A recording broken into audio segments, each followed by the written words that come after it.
Olá, seja bem-vindo ao MacCast, nessa série super especial, falando um pouco sobre os desafios do futuro do agro brasileiro. Nós estamos no MacCast AgroMais e hoje nós temos um convidado extremamente especial. Então, fica aí, curte, compartilhe, que depois do vídeo que nós preparamos para que você entenda melhor do tema, eu vou apresentar este super convidado, uma honra ter ele aqui. Antes disso, então, assista ao vídeo que a gente preparou para que você conheça melhor o tema, um vídeo que a gente pegou ali no YouTube. Roda!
para falar um pouquinho sobre a agricultura brasileira, nós temos o prazer de receber aqui, né, doutor Marcelo? Isso mesmo, é um grande prazer e uma oportunidade. O ex-ministro da Agricultura, uma das maiores autoridades na agricultura brasileira, doutor Roberto Rodrigues. Obrigado pela sua presença aqui com a gente. Obrigado a vocês pela oportunidade. É um prazer estar com vocês aqui, muito grande. Obrigado. Doutor Roberto, antes da gente entrar no tema, não consigo estar com o senhor aqui sem perguntar como é que é a tua história, de onde que o senhor veio e como que teve essa intersecção entre a sua história e a agricultura brasileira. O meu pai trabalhava na Secretaria de Agricultura de São Paulo. Ele era chefe da Estação Experimental de Laranja, em Cordeirópolis, Olha. onde eu nasci. Naquele tempo era de parteira que ele nascia. Cordeirópolis, o senhor nasceu? Cordeirópolis, Eu sou de Piracicaba, hein? Do lado. Pertinho, é. E então eu nasci na ciência. O Instituto Agronômico de Campinas tinha desenvolvido toda a ciência agronômica no país, naquele período, né? Antes da criação da Embrapa, né? Estamos em 1942. Mas o meu pai foi convidado a chefiar uma fazenda de laranja decadente no município de Guariba, no interior de São Paulo.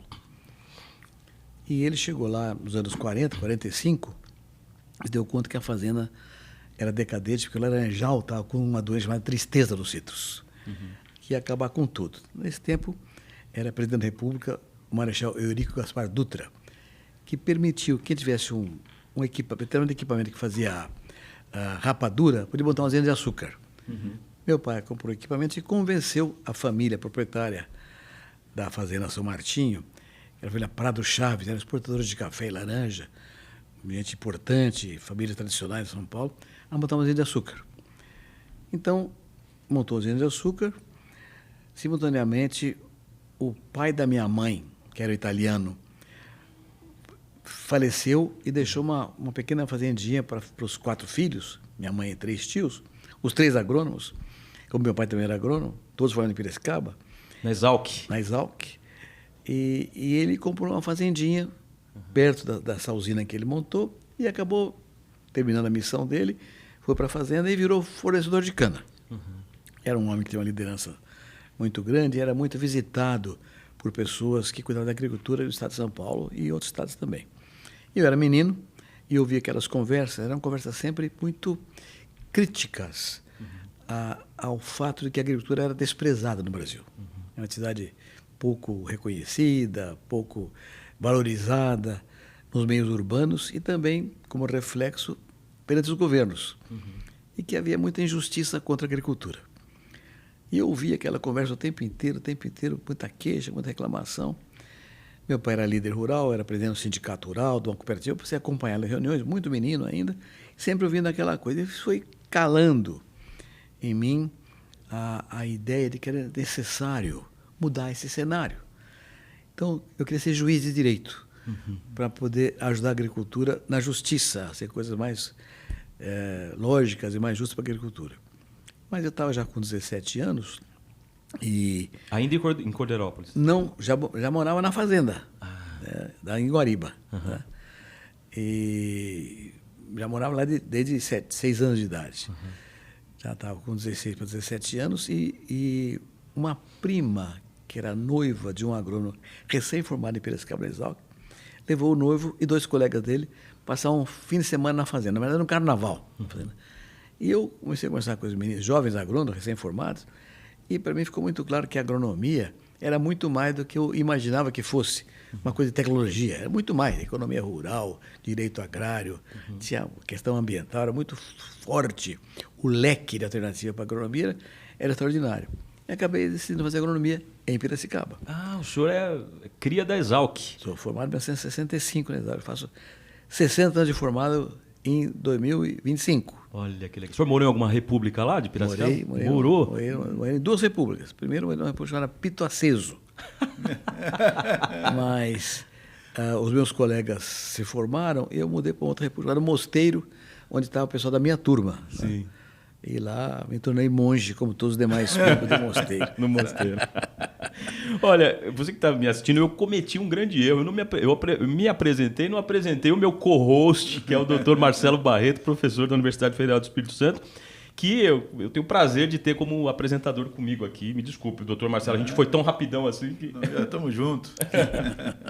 Mas legal ouvir a história, muito né? Bom. E aí detalhes, me né? formei e fui para fazenda. Cheio de ideias, né? Meu pai também era agrônomo e era um líder. Mas sabe como é? As gerações se chocam, né? Nesse Sim. tempo. Acabou não dando muito certo ficar lá com ele.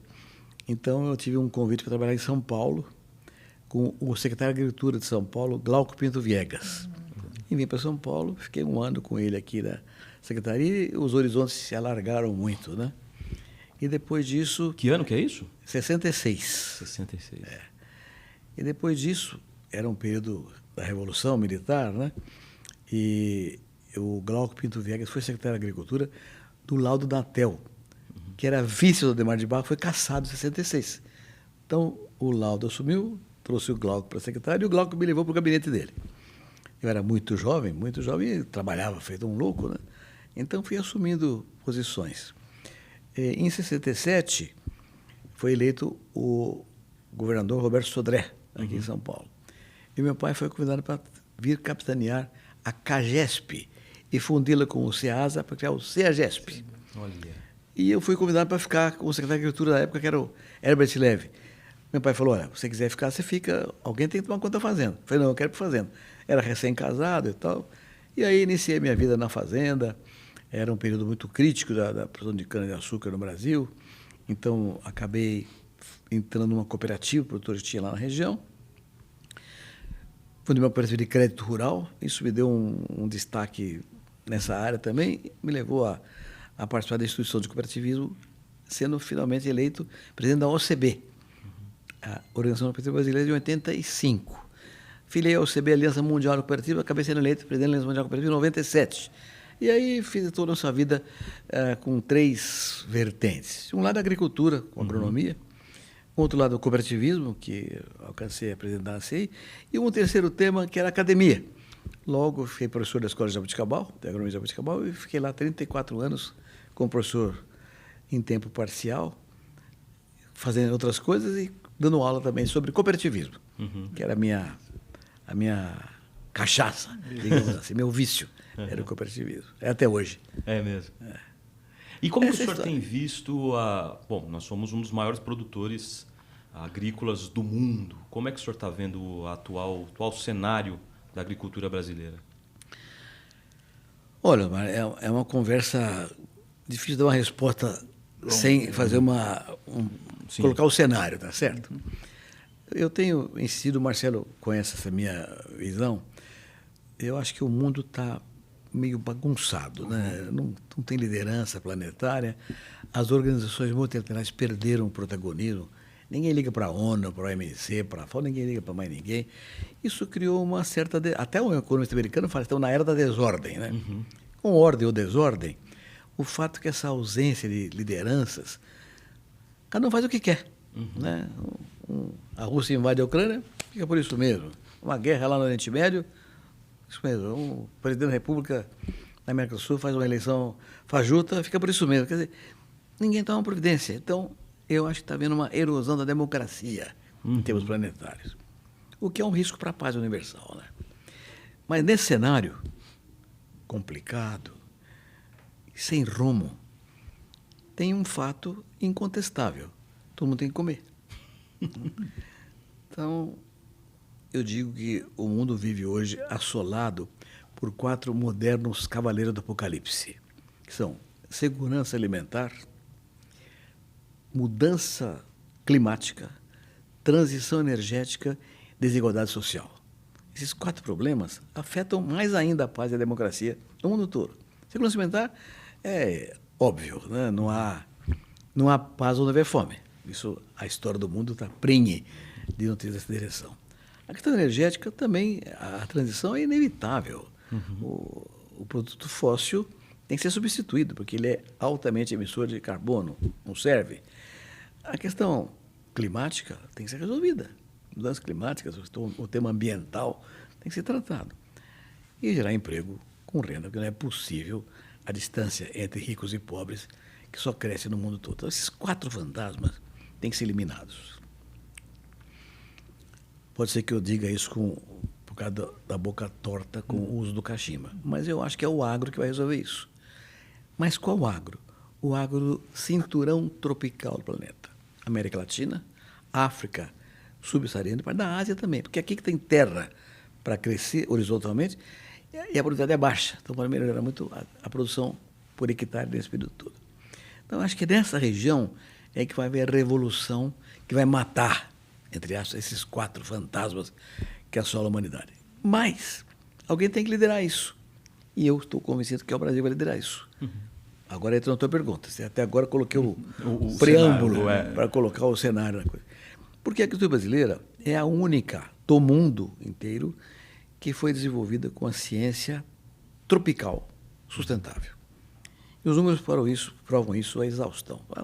Grãos, por exemplo, dá um número só para a gente ver essa coisa com clareza. De 1990 para cá, 34 anos, a área plantada com grão do Brasil cresceu 115%. E a produção, 457%. Quase 4 vezes mais a produção do que era plantada. O que significa isso? Tecnologia. A tecnologia tropical criada no Brasil foi espetacular. Nós aumentamos demais por hectare. Mas ela é sustentável. O que é sustentável? Hoje nós cultivamos no Brasil 81 milhões de hectares com grãos. Na verdade, são 54. Mas o Brasil faz 2 safras e até 3 na mesma área. Ninguém no mundo faz isso, só nós fazemos isso aí. Então, a soma das 3 áreas no mesmo ano é 81 milhões de hectares. Nós tivemos hoje a produtividade por hectare, que tínhamos em 1990, quando eu comecei essa contagem, precisaríamos de 123 hectares a mais para colher a safra desse ano. Ou seja, nós preservamos 123 milhões de hectares. Não é promessa, não é um sonho ambiental, não é romance. Nós fizemos isso. Eu fui presidente da Aliança Mundial de Cooperativas e fui a 82 países do mundo inteirinho. Não vou dizer que conheço, mas fui a 82 países para ver agricultura e cooperativa de maneira geral. Nenhum país fez a revolução tecnológica tão rápida e vigorosa quanto o Brasil fez. Ninguém fez isso. Então, uma coisa extraordinária feita por quê? Ciência, tecnologia, tropical, criada aqui no Brasil. Começou com o agronômico de Campinas, a Exalc, escolas de agronomia no Brasil inteiro que frutificaram Viçosa, Lavras, a ENA, no Rio Grande do Sul, no Paraná, na Bahia. Temos escolas de agronomia no Brasil inteiro vigorosas, criando ciência e tecnologia. A Embrapa surgiu nos anos 70, deu uma ênfase para tropicalizar as escolas tecnológicas e o Brasil ganhou essa dimensão espetacular. Com grãos? Só grãos? Não, com tudo. Café, laranja, hortaliça, tudo. Pecuária.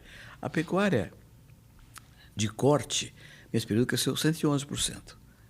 Não é pouco, porque a genética da pecuária é mais lenta, é um processo, o ciclo é muito mais longo.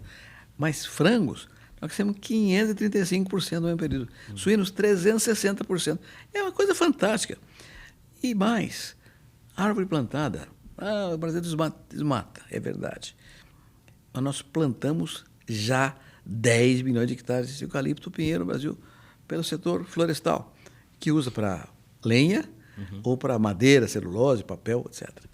Então, realmente uma agricultura fantástica. E na energia, deu um show. Nós criamos, já nos anos 70, o Proálcool, quando a primeira crise do petróleo afetou duramente o mundo todo. O único país que criou uma alternativa foi o Brasil, com o Proálcool. E hoje, temos álcool de cana, álcool de milho, de outros cereais, biodiesel de soja, de sebo bovino, de outras matérias-primas, como óleo de palma, como algodão, etc. E nós temos lenha, que é agricultura. Então, a matriz energética brasileira tem 50% renovável, do mundo é 15%. De 50%, metade é da agricultura. É álcool, biodiesel, eletricidade. Então, a agricultura tem, no Brasil, 25% direto na matriz energética, não é eletricidade, da matriz energética como um todo. Toda atividade que gera energia no Brasil, que gera energia, metade vem, um quarto vem da agricultura. O mundo é 15% renovável. Então, só a agricultura no Brasil é maior do que o renovável no mundo inteiro. Então, agricultura, energia, nós temos uma condição notável a liderar esse processo. Aí, bom, e como estamos? Estamos bem. Hoje exportamos produtos agrícolas, alimentos, energia, fibras para quase 200 países do mundo inteirinho, crescendo. Outro número, no ano de 2000, o agronegócio brasileiro exportou 20 bilhões de dólares. No ano passado, 166 bilhões de dólares. Em 2024, vamos superar isso mais uma vez. Então, conquistando mercados. Alguém perdeu. Quem perdeu o mercado não está feliz. Fica criando regras para impedir que a gente continue crescendo. Então, nós estamos avançando e podemos liderar esse grande protagonismo global para eliminar os 4 fantasmas. Para isso, tem que ter uma estratégia. Então, agora chega a tua pergunta. Não temos estratégia. Não tem que ter uma estratégia que considere logística e estrutura, acordos comerciais que garantam o mercado em termos permanentes, né? Uma política de renda no campo. O Brasil é o único país agrícola importante que não tem uma política de renda, cuja base é o seguro rural, que é o único instrumento para estabilizar a renda na agricultura, é o seguro rural. Tecnologia, nós precisamos continuar investindo muito. Fizemos muita coisa, mas tem muita coisa para fazer ainda. E tudo isso tem que ser envolvido por um tema central, que é sustentabilidade.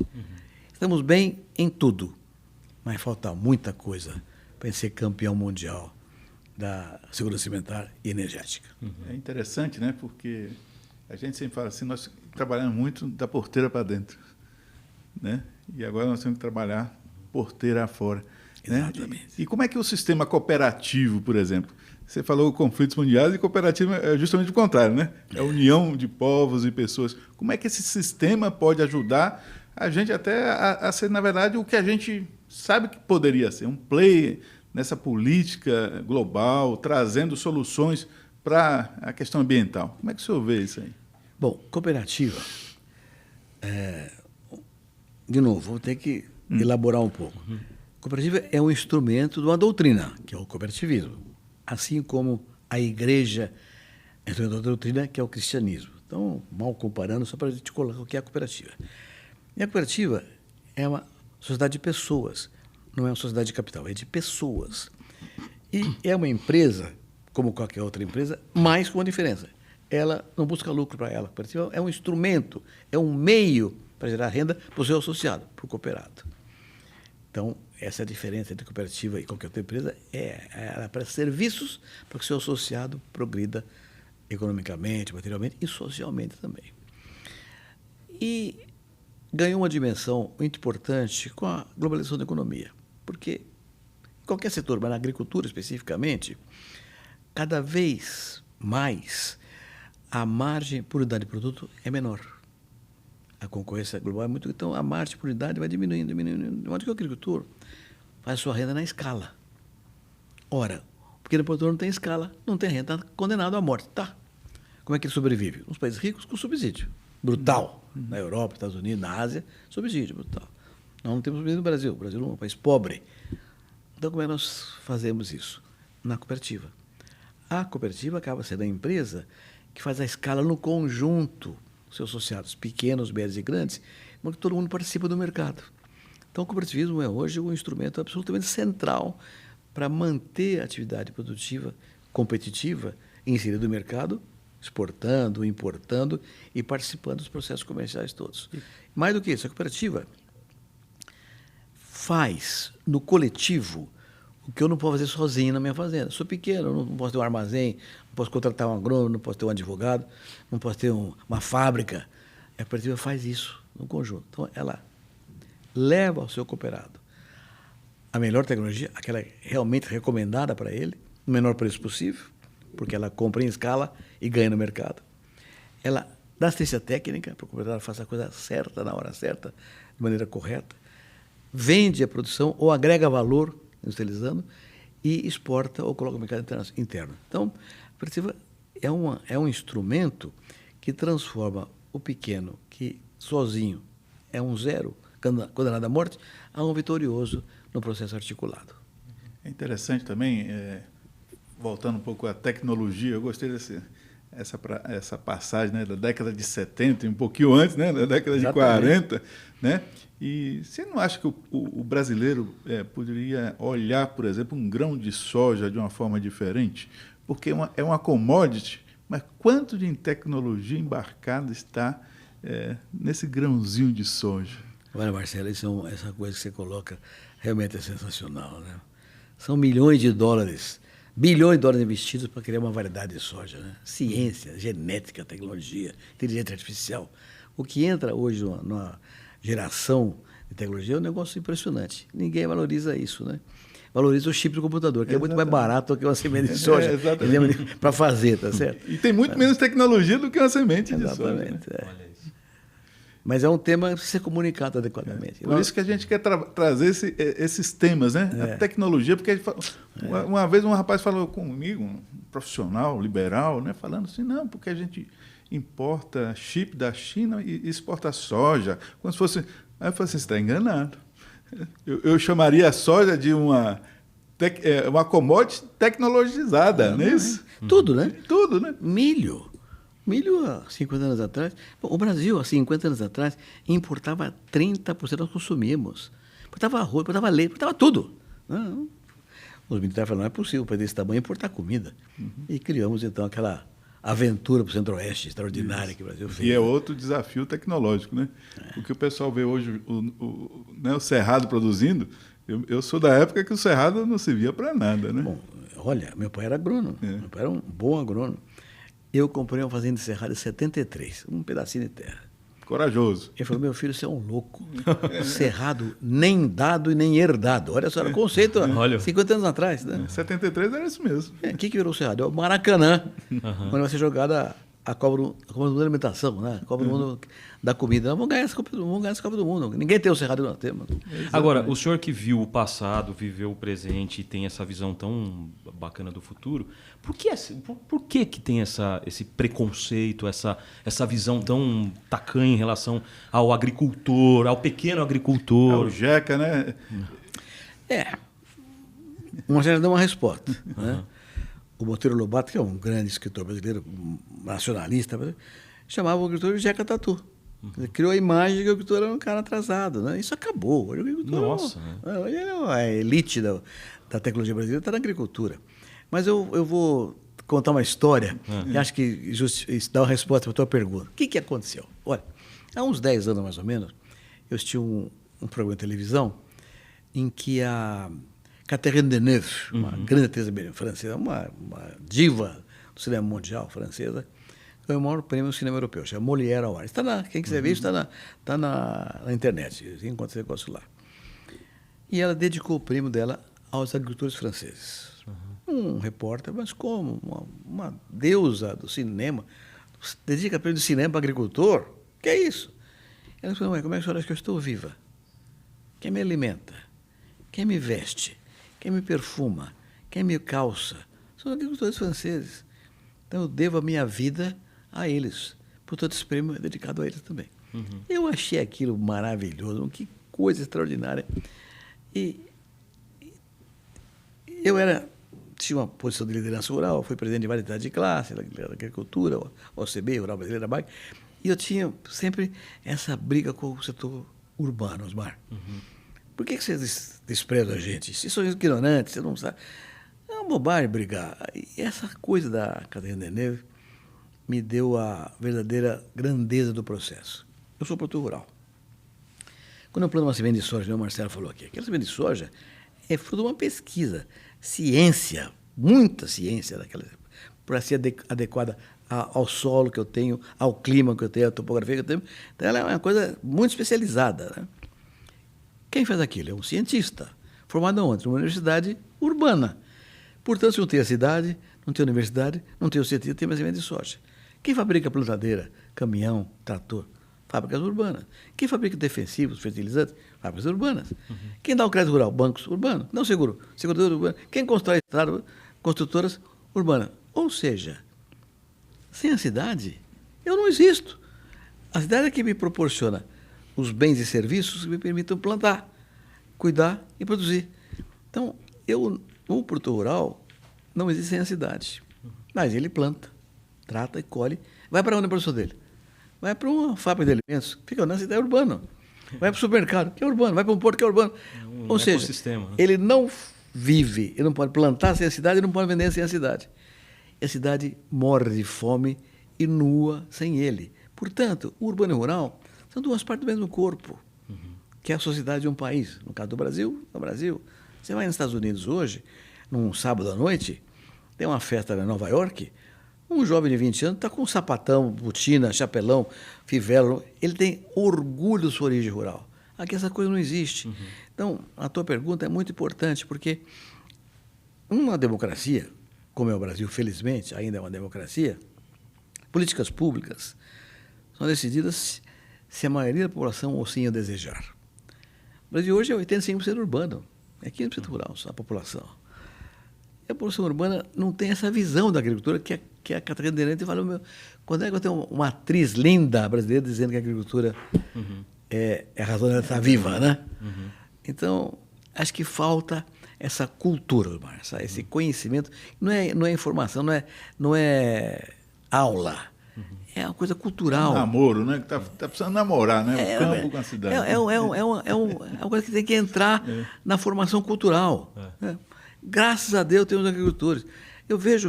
Eu adoro filme de bang bang americano. Aquelas caravanas para o oeste.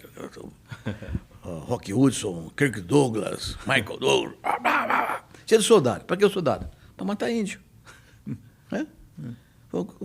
Aqui não teve índio. Porque o colono, gaúcho, catarina, paranaense, paulista, capixaba, mineiro, nordestino, que foi para o centro-oeste, tinha que enfrentar, era maleita, febre amarela, cascavel, urutu, terra ruim, erodida. Não precisava de soldado. Não tinha índio lá naquele lugar. O índio era mata. Né? O Cerrado não tinha esse problema. Então, o que o Brasil fez com a agricultura? Começando pelos gaúchos. A locomotiva também foram os gaúchos. Largaram tudo para trás. Foram de caminhão, se meteram naquele cerrado. Eu vi isso, mas não quem me contou. Eu fui lá ver, anos a fio, eu ia lá no mês de agosto, setembro, para ver os gaúchos chegaram. Aquele caminhão usado de gaúcho, pobre, né? Pai, mãe, filho, sogra, levava sogra, cachorrinho, criado mudo, e se entrenaram naquele. E fizeram essa coisa florescer. Isso é a maior saga do mundo no segundo metade do século XX. Não é contado. Não é contado. Não é contado. Os americanos têm orgulho de fazer bang bang. Têm orgulho de sua origem rural. Aqui não. Aqui tem vergonha da origem rural. Que é isso? Tem que ter orgulho. O que o Brasil fez na agricultura, nenhum país fez em tão pouco tempo com essa rapidez. É uma coisa extraordinária. E ciência é a base. Empreendedorismo, políticas públicas. Tem que reconhecer. O Coquito Cerrado foi o Paulinelli, Prodecer, Polocentro, né? Foram coisas que aconteceram que permitiram essa epopeia, essa saga fantástica, que foi a conquista do Cerrado brasileiro, que ninguém queria. Ninguém queria. Você acha que o brasileiro tem complexo de inferioridade? Eu acho que tem falta de cultura, Marcelão. Puxa vida, quem é que, não, ao entender isso, não vai ter orgulho? Exatamente. Né? Olha, velho, o problema é que a velha tem tanta história para contar que você vai me dar uma história na outra. Mas O senhor está com quantos anos, doutor? 82. 82? Mas vou ver mais 20 aí, não se preocupe não. Não, é porque eu queria... Dá para chamar ele mais para frente de Não, eu novo? queria chegar em 82 com essa lucidez aí. É sempre inspiração para mim, né? Mas olha, em 1960 eu era juscelinista. Eu achava o Juscelino o homem que abriu o Brasil, fez Brasília, Belém, Brasília. Aquilo, o Juscelino Pereira era o cara que mudou a mentalidade do povo brasileiro. A geografia brasileira. E deu de patriotismo, de civismo. Né? Ele criou esse orgulho de ser brasileiro, que depois foi desaparecendo. Mas, enfim, então eu queria provar para mim mesmo que o Juscelino era um cara fantástico. Peguei minha mulher, recém-casado, um Fusquinha, fui a Belém do Pará de automóvel. Daqui? Daqui, Nossa, quanto tempo deu? 3 dias de viagem. 2.600 quilômetros de terra. Isso é terra, não. De Fusca. Não tinha na época as BRs Que asfaltadas, não era tinha costela nada, de tudo vaca. Você ia bater, você batia Só tanto. Fusca para aguentar isso aí. Que chegava de noite, você ficava fazendo assim na cama, tanto que bateram lá. Bom, eu parava para abastecer, juntava gente para ver o carro, só tinha caminhão na estrada. Né? Nossa. Coisa fantástica, né? Bom, eu fui a Brasília primeiro para perguntar como é que ia para Belém do Pará. Não tinha mapa, nada. Não, você tem que ir, só tem um problema. Não pode viajar de noite. Só pode viajar das 6 da manhã até as 6 da tarde. 6 da tarde não pode mais. Cadê assalto em estrada, árvore que cai, tal, problema. Você não tem socorro. Não tem nem posto de gasolina, né? Então fiz a primeira fase. Brasília a Gurupi. Mas como que abastecia? O senhor levava? Não, tinha um ou outro tinha ali, um outro. né? Então eu fiz o DR para perguntar onde é que tem posto, qual é a estrada, como é que faz. Aí eles deram lá um mapinha lá e eu fui seguindo, né? E Parou em Gurupi. Gurupi, primeira noite, Gurupi. Uma coisa horrorosa, porque não tinha hotel, era uma pensão dos viajantes, em frente à rodoviária, não tinha banheiro e tal. Mas né, minha mulher tinha pavor de barata, tinha barata das paredes. Eu levei o negócio chamado Detefon. E elas ficavam mole e caíam da cama da gente, ficavam a noite inteira fazendo assim, barata. A segunda noite eu dormi em Imperatriz, no sul do Maranhão. O esgoto era na rua, Marcelo. Você corria na rua, assim. Dormi no hotel, cheguei lá às 5h30 da tarde, me deram um lampião às 8 horas, acaba a luz com o lampião. Esse era o Brasil, nos anos 70. É muito recente. Pouco recente. tempo, É muito anos atrás, recente. é nada. Faz pouco tempo. Nós temos memória curta mesmo. Imperatriz hoje tem 3 universidades em aeroporto internacional. É uma coisa extraordinária. Quem fez isso? A agricultura, a agropecuária. Eu sempre falo assim, o Brasil pode vir a ser um país industrializado, mas jamais deixará de ser um país agrícola. Os americanos são país agrícola, os Estados Unidos é um país agrícola. E qual é o problema? Né? Mas as viagens foi fantástica para mim, porque... E a volta? A volta, voltei de carro, né? Voltei com o Fusquinha. Só que quando chegou em Anápolis, quebrou a cabeça do chassis. Separou o chassis. Você ficava uns 2 dias lá soldando o chassis, arrumando, porque não... O Fusca virou 2. Virou 2. Olha só. Nem o Fusca aguentava o Brasil naquela época. Mas o senhor está falando dessa rapidez. Há 10 anos atrás, eu fiz uma viagem para comunidades ribeirinhas do Rio Negro. E 10 anos depois, agora o ano passado, eu fui de novo. E 10 anos atrás, os pais choravam a ida dos filhos embora. Porque os filhos tinham que estudar, os filhos não tinham... Hoje, os pais comemoram porque os filhos fazem EAD. Não tem telefone, mas tem internet rápida para ele fazer a faculdade EAD. E ele fica lá. É 10 anos só, é nada. Isso que você está falando, Mário, casa com o tema do Jacques Tatu. Nos anos 40, 50, o Monteiro Lobato escreveu os livros todos dele, Cidades Mortas, Bugrinha, etc., Negrinha, né? Livros maravilhosos, né? E que o Jacques Tatu era o herói. As famílias eram rurais, o Brasil era rural. Sim. Né? Então, 80% da população morava no campo. E eram famílias grandes. Tinha 5, 6, 10 filhos. E o pai ficava vendo aquela molecada crescer, ficava olhando aquela molecada, chamava mais inteligente, falava, vem cá, meu filho, você vai ser advogado. Você vai ser médico, você é engenheiro, vai ser padre. E o mais burro, falei, você vai ficar aqui comigo e teus irmãos estudar. O mais burro ficava na roça com o pai.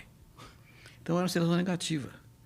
Hoje, na tua linha de raciocínio, hoje o menino quer ficar na roça, fala, então vai fazer agronomia, vai fazer economia rural, vai fazer direito, vai aprender para ficar aqui na roça, tem que ser. Então hoje, inverteu o processo. O jovem fica na roça, hoje é o jovem preparado. Então está vendo, e a questão da internet, das coisas, a inteligência artificial, isso tudo está vindo um jovem com outra cabeça, mudando a gestão. Então isso é um processo extraordinário, porque a tecnologia avançou. Sim. Avançou. Mas a gestão não avançou do mesmo jeito. Agora não, agora a gestão está mudando. Há um rejuvenescimento na gestão rural brasileira espetacular, que dá um novo passo. É o próximo passo. E o rejuvenescimento do produtor rural. Pois é, porque está isso. acontecendo justamente isso, né? Exatamente. Essa volta. E né? ele volta com toda a tecnologia. A gente entrevistou aqui alguém que disse que está faltando piloto de drone no campo. Isso. Eles estão procurando gente. Falta operador de máquina agrícola, de colhedeira. Exatamente. Falta tudo. Agora, quais são as armadilhas que o senhor acha que o Brasil precisa tomar cuidado se quer ser realmente esse líder mundial na sustentabilidade? Bom, a armadilha é uma só. É ter estratégia. Agora, a estratégia é que é um leque de fatores, né? Eu acho que tem 3 temas absolutamente centrais. Primeiro é ciência, é tecnologia. Não vamos fazer. E aqui tem uma questão subjacente que é gravíssima.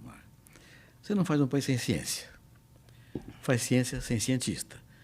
Faz cientista sem educação. Nós acabamos rebatendo no problema central, que é a educação.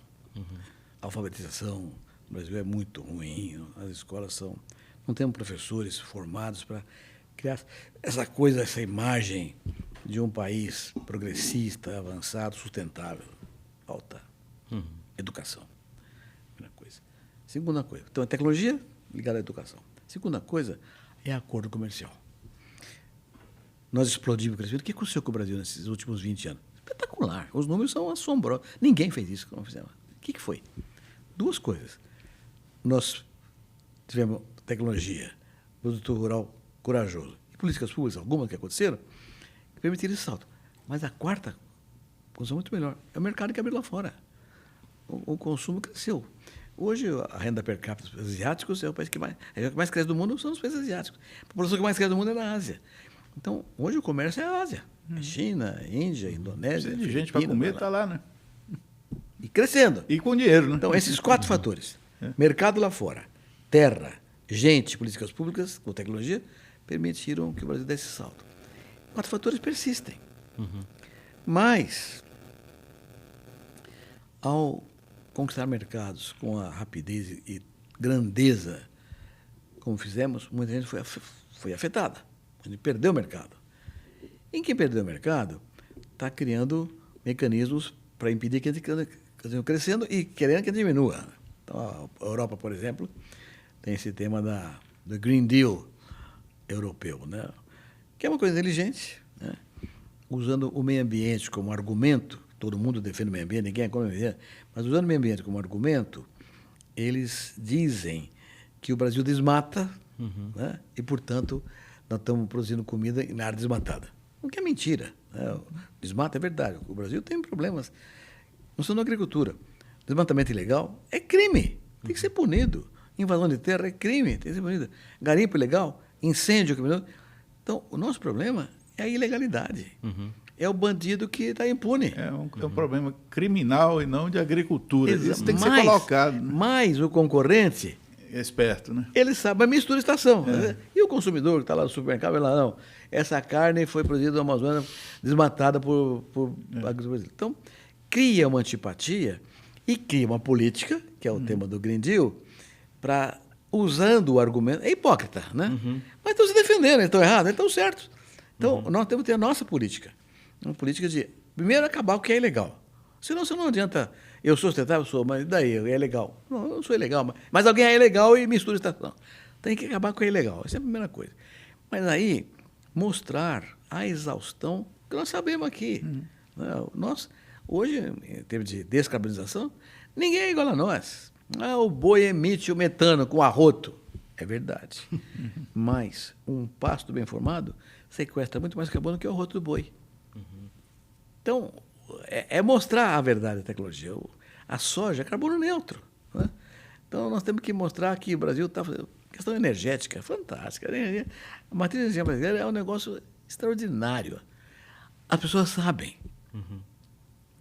mas fingem que não sabem para criar uma competição com base numa hipocrisia. Essa é a questão que eu sempre falo para meus alunos, a gente que faz mercado internacional, é mercado internacional. Então, não tem amador, né? Não tem. Não, isso é um jogo duro. Um jogo duro, não tem santo. Né? Então, os acordos comerciais são fundamentais. Nós produzimos 300 milhões de toneladas, podemos produzir 500 milhões de toneladas de grãos. Mas tem que ter para quem vender. Senão, em agricultura, o estoque, a abundância é muito mais grave do que a escassez. Porque a escassez você resolve em um ano, dá uma política pública, você aumenta a produção. A abundância, ela fica no armazém, pesando 10, 12, 15 anos, atrapalha o mercado. O preço não sobe. Né? Então, a abundância não é uma coisa boa. Estoque de passagem tem que ter? Tem. Do governo, não. Privado. O governo pode financiar a estocagem, mas não ele ser dono do estoque, porque ele interfere no mercado. O governo não pode interferir no mercado. Né? Então, os acordos comerciais são centrais para ter a garantia para quem vender. Eu sou de um tempo, vocês são muito jovens, eu sou de um tempo em que o café era a grande arma comercial brasileira. Era o maior exportador mundial de café, produzia muito café. Acabou abrindo o guarda-chuva para a Colômbia, Costa Rica, para a África, produzindo café também. De repente, e tinha uma característica. Nós, produtores de café, não vendíamos café. Era o IBC que vendia café. Tinha um Instituto Brasileiro do Café. Comprava da gente e só o IBC que vendia, assim como o IAA vendia açúcar. O IBC era o único vendedor mundial de café no Brasil, era o governo, o IBC. Comprava e vendia. De repente, a produção cresceu muito e o preço do café caiu abaixo do custo de produção. Uma tragédia. O BC. Quem se azarava era o BC, que tinha comprado o café mais caro do que estava o preço do mercado, ia dar um prejuízo desgraçado. O que ele fez? Jogou no mar milhares de sacas de café. Queimou lá em Minas Gerais toneladas de café. Baixou o estoque, o preço subiu, resolveu o problema. Muito bem. Era importante, mas era desse tamanhozinho perto do que é hoje a soja, né? Nós plantamos hoje 46 milhões de hectares de soja no Brasil. Desse, 26 milhões vão para a China. A China anuncia vai plantar 10 milhões de hectares de soja na África. Não é da noite para o dia, mas vai fazer um dia. O que vai fazer com 10 milhões de hectares de soja? Vai jogar no mar? Entope o Atlântico. Né? Então, tem que ter mercado. Tem que ter acordos comerciais que abram o mercado. Mercosul e União Europeia, fundamental para nós.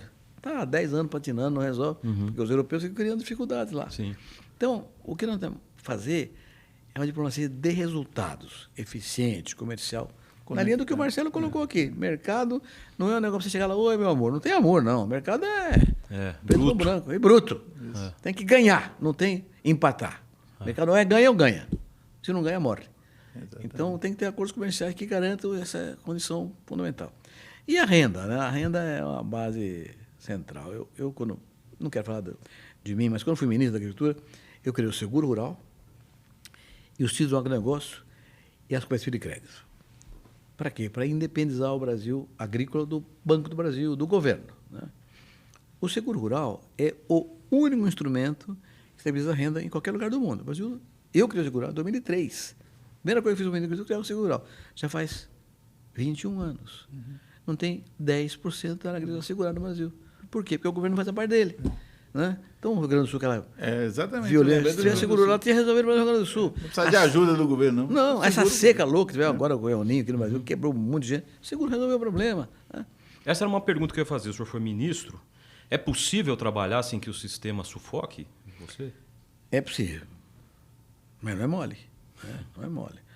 Olha, eu fiz o seguro rural.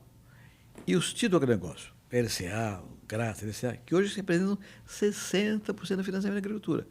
O seguro de um lado, o financiamento do outro lado, desobriga o produtor, o governo está para pôr dinheiro em outra coisa, socialmente mais importante. A agricultura pode dar sozinha. É o que fez o Brasil crescer. Mas, fez muito mais do que isso. Por exemplo, o Brasil era proibido transgênico. Era proibido plantar transgênico, proibido por lei. Não é possível. O Canadá, Estados Unidos, a Argentina plantando transgênico, nadando em braçada, aqui era proibido. Fiz a lei da transgenia. Quando se convenceu o presidente da República, ele topou, fiz a lei da transgenia. O partido não queria lei nenhuma, fiz uma lei da transgenia. Veja os números que aconteceu no Brasil. Soja, algodão, milho, tudo transgênico. Hoje é mais ou menos transgênico. E os números explodiram. Né? O Brasil, e isso é sustentável, né? Totalmente sustentável, no mundo inteiro. Né? Mas então, são coisas na linha da obviedade, né? Tem que fazer acontecer. Então, eu acho que essa estratégia é central. E, na verdade, me incomoda, Marcelo. É tão claro isso para você, para mim, é tão óbvio. Né? Por que não faz, né? Por que não faz? Eu fiz uma pergunta na entrevista passada, eu queria repetir para o senhor. O senhor acha que é possível a discussão sobre agricultura, pecuária, sobre transição energética, ela ser perene para que não mude ou para que não seja tão devagar na troca dos governos? Porque troca governo, troca ideologia. É política de Estado e não de governo. Bom, é um tema complexo, né? E tem que ser assim, na verdade. O plano de safra, por exemplo. Não tem que fazer um plano de safra por ano. O plano de safra tem que ser uma coisa quinquenal. Né?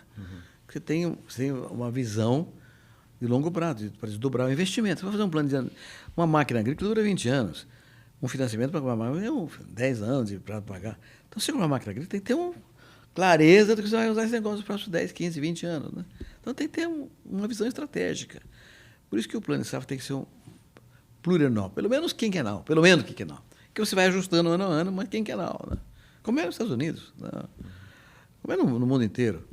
Você tem uma visão estratégica de longo prazo. E aí, no plano de safra, nas coisas, está claro o que o governo tem que fazer, o que as cooperativas têm que fazer, o que o setor privado tem que fazer, o que o governo estadual tem que fazer, o que cada um tem que fazer para que a estratégia funcione de maneira integrada. Né?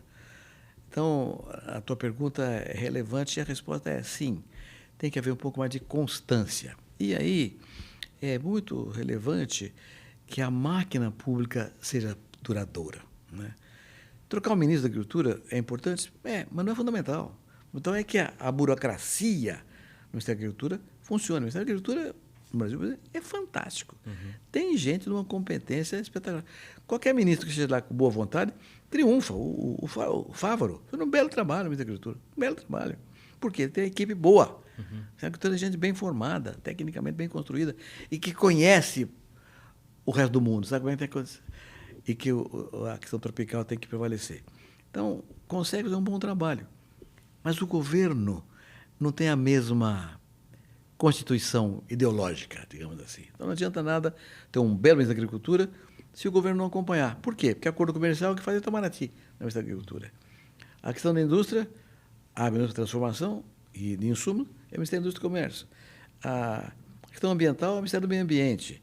O tema de infraestrutura logística é o Ministério da Infraestrutura. Quer dizer, os temas colaterais ao desenvolvimento estão fora do Ministério da Agricultura.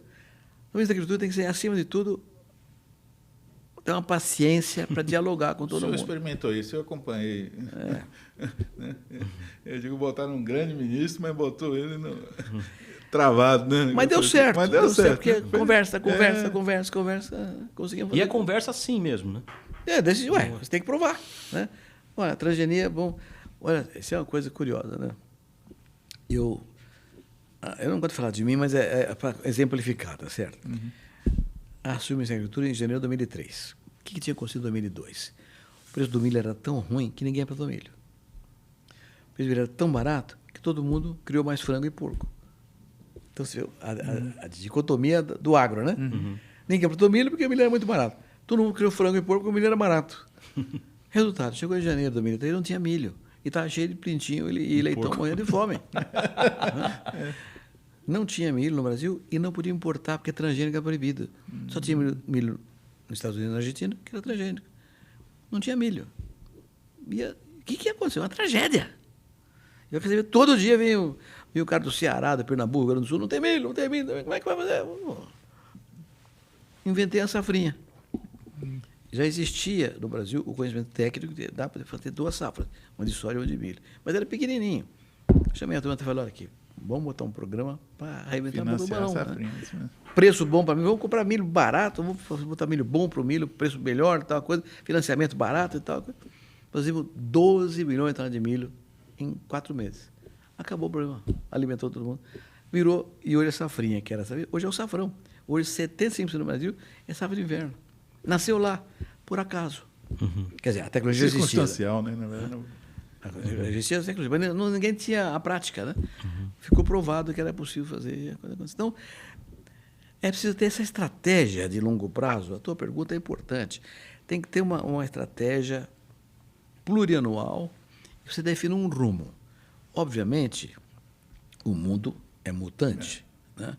Então, você tem que estar adequando a cada ano a mudanças que acontecem do comprador, do vendedor, dos concorrentes. Né?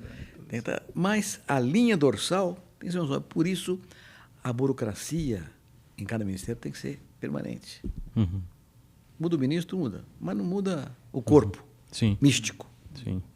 Olha, que papo gostoso, hein, doutor Marcelo? Muito bom. E a gente fica sabendo de onde é que vieram as coisas, né? Isso é importante, né? Porque nós temos memória curta, né?